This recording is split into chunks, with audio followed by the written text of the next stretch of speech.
Ito nga ang toy na re-review natin for today. This is the Evangelion Test Type -01 from YOLO Park AMK series. Now, before we start sa ating review, special shout out muna sa YOLO Park for sending this Evangelion model kit for us to review here on our channel. Once again, thank you so much, YOLO Park. Now, pag binili natin siya, ganitong klaseng packaging, meron siya harap. Ang ganda ng design dyan, ng ating pinaka-unit. And sa likod, nandun pa yung mga ibang available na unit din from YOLO Park Evangelion. And nandito yung guide para sa assemble ng pinaka-unit natin. And also, yung iba pang included dito sa loob ng box natin. Sa pinakataas niya, ganyan ang itsura niyan, Evangelion YOLO Park lang. And sa ilalim, ganun lang din. Sa side niya, nandito lang yung EVO-01 natin.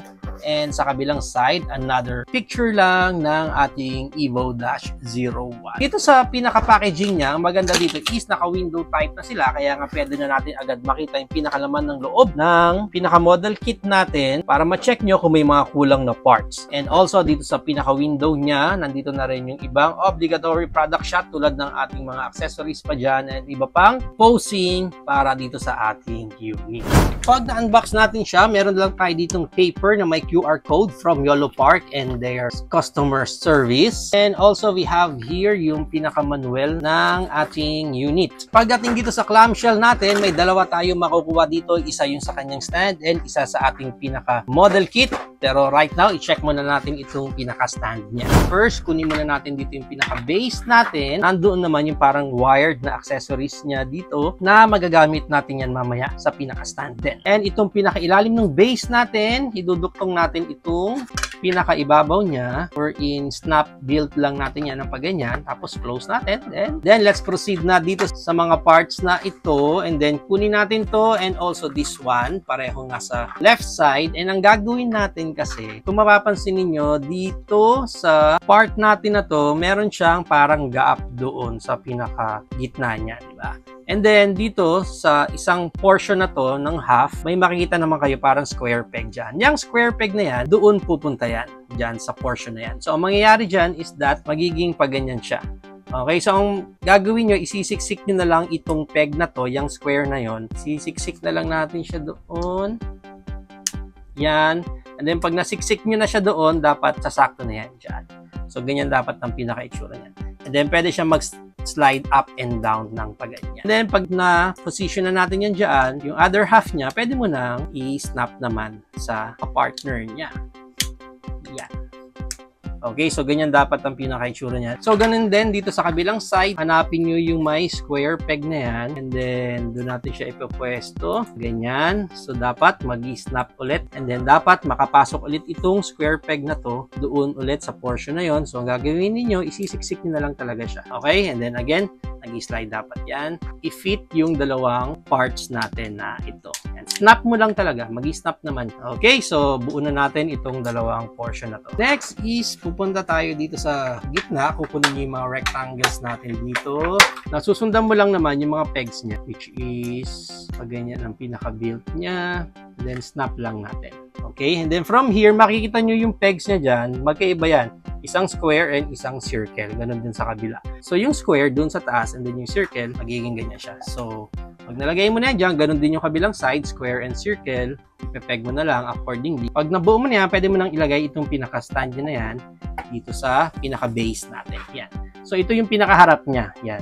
Itong parang may claw is dyan natin siya. And then, itong may wire natin is dito natin siya ilalagay sa pwesto dyan, sa ilalim. And then, yan.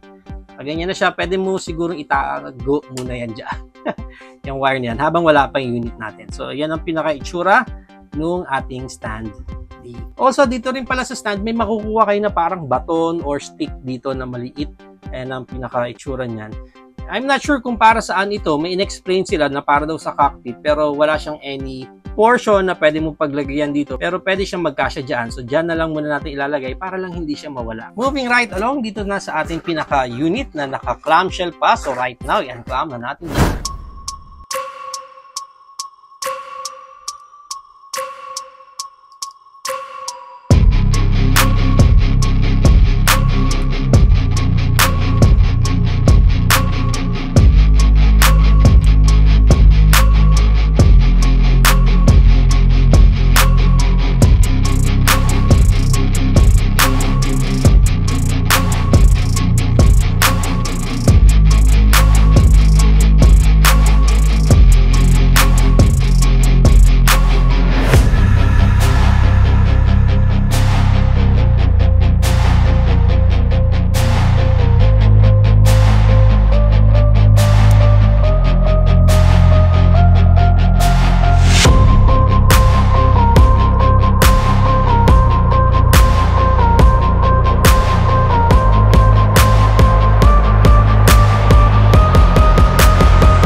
Okay, so before we proceed here sa ating main unit, nakita ko lang na may mga extra part din siya dito. Like nung sa horns niya, pareho lang. Pero 3 piraso yung pre-provide nila nito. And pare-pareho lang naman yung itsura niyan. So let's move right along na dito sa ating main unit. Let's check muna yung kanyang details. Ayan yung pinaka-head niya.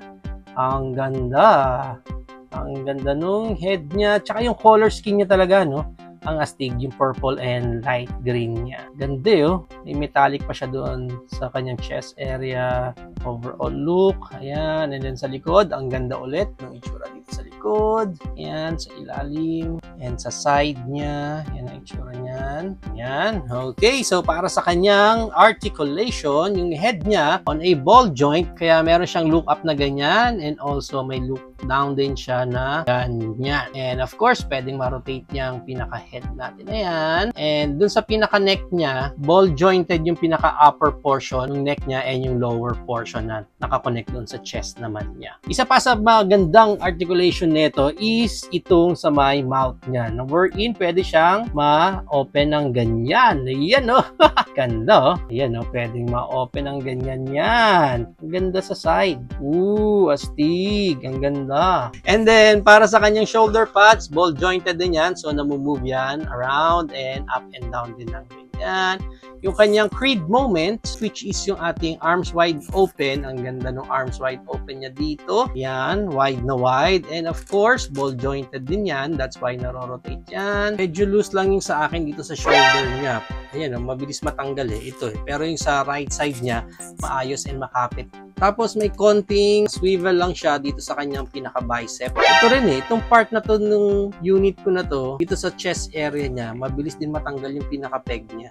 Actually, alam niyo, the hardest part sa pag-assemble natin ito is itong pinaka-horn niya. As in, ang hirap niyang ilagay, as in, this is the hardest part on this unit pag ilalagay mo na itong kanyang pinaka-horn dyan. I don't know, it's like parang may problem regarding dito sa peg niya, sa pinaka-horn niya, because it doesn't really fit. Even though we have a 3 copy here, it will really give you a hard time for you to fit. Kanina yung sa akin nakakabit pa, di ba? Pero para lang siyang nakapatong kanina. And then, yun nga, habang ginagalaw natin siya, na-fall off na lang siya, and then, yan, ang hirap na naman niyang ikabit. I think the best thing na you can do on this portion is that i-glue mo na lang para hindi siya matanggal. Kasi pag hindi mo pa siya glue, malaki yung possibility na matanggal siya. Yan, yan. Ayun, oh, tanggal. Oh. Anyway, let's proceed na dito ulit sa arms articulation niya. Dito sa elbow nga niya na may rotation yan dyan, and yung kanyang elbow bend, ganyan, naka-double joint, which is good. Sa kamay niya na naka-ball joint din, so may mga movement din siyang up and down and pwedeng ma-rotate. Dito nga sa chest area niya, ito yung isang part na parang medyo mabilis din matanggal sa akin. Medyo hindi ganun kalakas yung kapit niya dyan, pero may movement din naman siya dyan. Pagdating dito sa pinaka-waist niya, ito yung magandang movement naman kasi dito talaga yung pinaka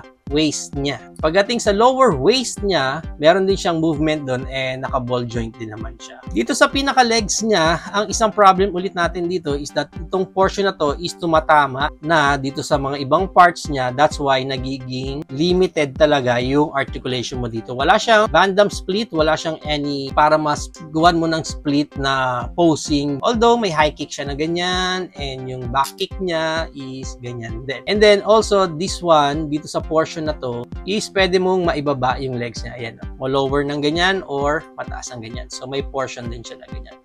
At least this one, medyo maganda yung kapit nung sa peg, nung sa ball joint nung sa legs niya. Sa ibang unit natin, mabilis mag-loose and mabilis ma-fall off din pag ina-articulate natin ito. Pero this one, at least makapit din sa kanya.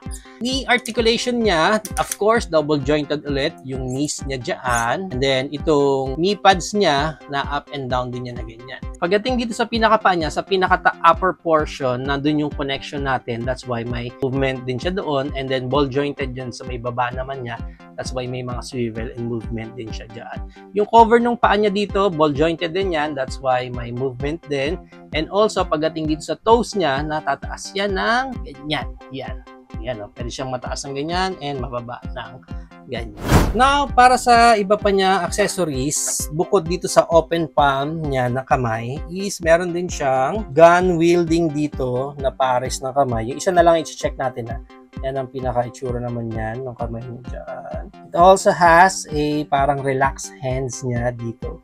Yan o, ganyan ang itsura niyan. Meron din siya ditong close fist naman. Yan naman ang pinaka-itsura niyan. So, super close. Walang opening or anything dito sa kamay niya. Now, meron din siya ditong mga weapons tulad nitong kanyang bang-bang. Yan ang itsura niyan. Which is kagaya yata itong isang unit natin. Para walang sila nung. And of course, may dalawang blade din siya na kasama dito.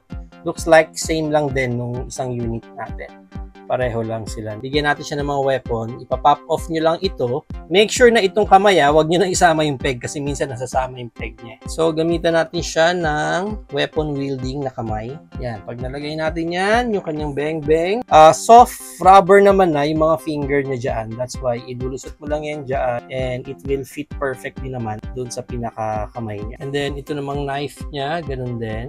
Ang kulit talaga ng portion niya na to. Tatanggalin sa akin. I hope yung copy na makukuha ninyo is mas maayos and mas masikip yung peg nung sa inyo. Yan. So, yan ang pinaka-itsura ng ating Evo-01 pag hawak niya yung kanyang mga weapons. Now, let's proceed naman sa kanyang pinaka-base. Pinaka-slot niya dito, yan may mga openings dyan.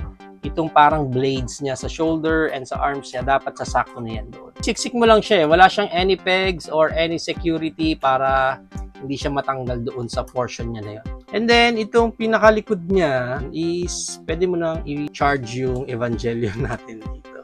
Diyan. So, sisiksik lang natin siya dyan and then, yan. Yan ang pinaka-itsura ng ating Evangelion. Now, para sa height ng unit natin na to, ang height niya is around 8 inches tall siya. Ayan ang maganda niyan, i-compare pa natin siya sa ating Evangelion Production Model -02, Evangelion Prototype -00. Yan. Yan, kompleto na yung tatlong unit natin. Gaganda din nila, no? Eh, maganda yan. Ipasok pa natin ang ating AMK series from Yolo Park na si Megatron. Ang ating MCF Doomsday, Bandai Godzilla -1, Godzilla X Kong, and of course ang ating Siege Transformers War for Cybertron Jetfire. So yan ang ating height comparison. If you are planning to buy this Evangelion Test Type -01, ang price range niya is around 1,500 up to 2,000 pesos. Depende na lang again kung saan market kayo makakuha ng specific copy nyo nito. But again, if sa TikTok Yellow Basket kayo ni Pinoy Toy Review mag-order, of course, mas mababa nyo siya makukuha compared sa mga retail price. So what are you waiting for? Order na kayo sa TikTok Yellow Basket ni Pinoy Toy Review. Get your own Evangelion model kit. There you have it now guys. Na ang ating Yolo Park AMK series Evangelion Test Type -01. What do you think of this model kit? Is it a go for you or a no for you? Whatever thoughts, please comment it down below. But for me, again, this one is a good iteration na ng Evangelion from the manga or even the anime na napanood na natin. Aesthetically speaking, ang ganda ng color scheme niya, ang ganda ng colors niya dito, bright na bright yung green niya, kaya umaangat and super complement doon sa purple naman na kulay niya. Overall look niya, superb talaga itong Evangelion natin na ito. But if pag-uusapan na natin yung playability niya, yung assembly time niya, ayan, kita nyo naman, tanggal na naman ulit itong portion na to. May mga parts siya. May mga parts siya na mabilis matanggal, especially itong sa akin, itong sa shoulder niya. Mukhang loose itong part na to. Especially this one.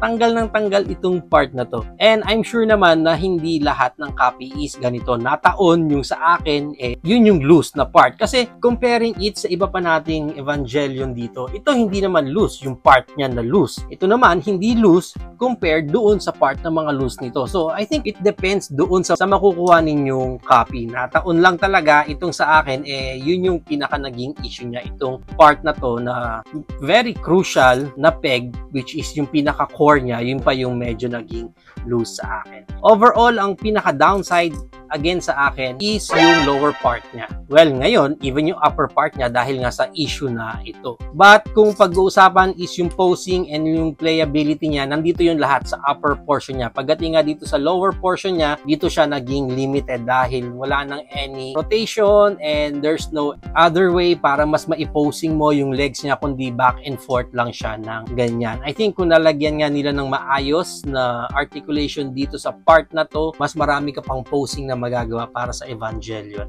na ito. Isa pa sa naging downside dito sa unit natin na to is yung pag ilalagay natin sila dito sa kanyang base.